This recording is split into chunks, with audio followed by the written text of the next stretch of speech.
Hello, my name is Venetia Steele, and I did my PowerPoint on intervention strategies for vulnerable clients.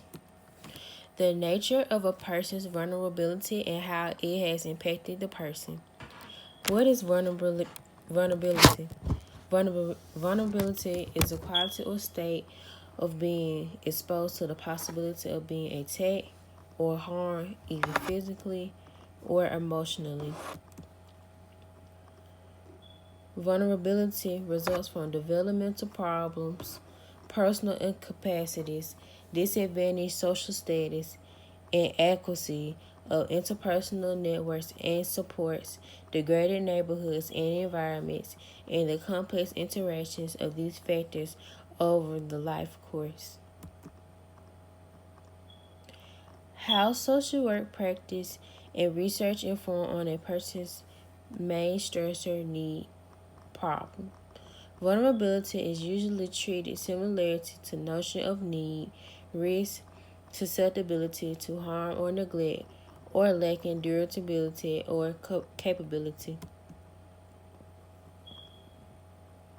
Social stressor process.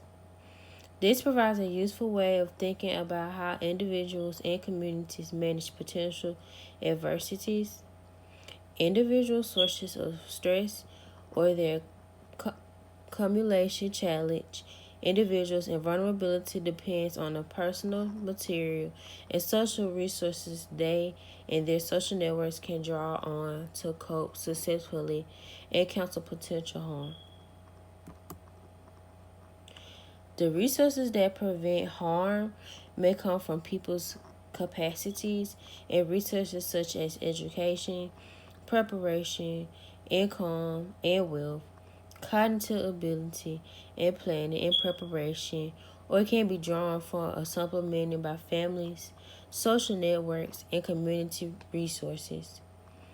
The likelihood that vulnerability will be turned on and made adversity probable depends on the intensity of the stressors experienced and the resources available to manage them.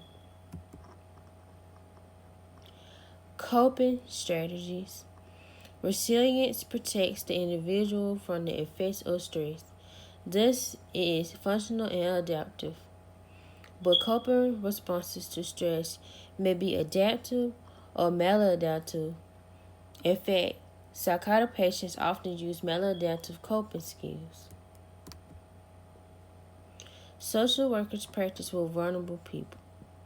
Social workers deal with 5 different populations with vulnerability, which are children, infants, babies, adults, the elderly, incarcerated, and the low socioeconomic status, which is people who are living in poverty. Community resources. Long-term and short-term goals for recovery should include interventions to build clients' capacity for resilience and self-care, and thus reduce future strain on resources. Through partnerships between community and neighborhood groups and social service providers, communities can develop plans for self-help support groups facilitated by professionals or appropriately trained volunteers. These groups can assist in exchange of information about recovery resources and encourage individual recovery and resilience. Fighting for social justice through policy practice. As noted in the NASW Code of Ethics, social workers are expected to work with and on behalf of their clients, basically advocate for their clients. Schools of social work prepare the social worker to work towards social justice through policy practice and policy advocacy. Policy practice entails empowering clients to advocate for the change on behalf of themselves and their community, so they can either help themselves or ask their social worker to advocate and help them. Policy advocacy means advocating for change on the behalf of vulnerable groups. Social service intervention.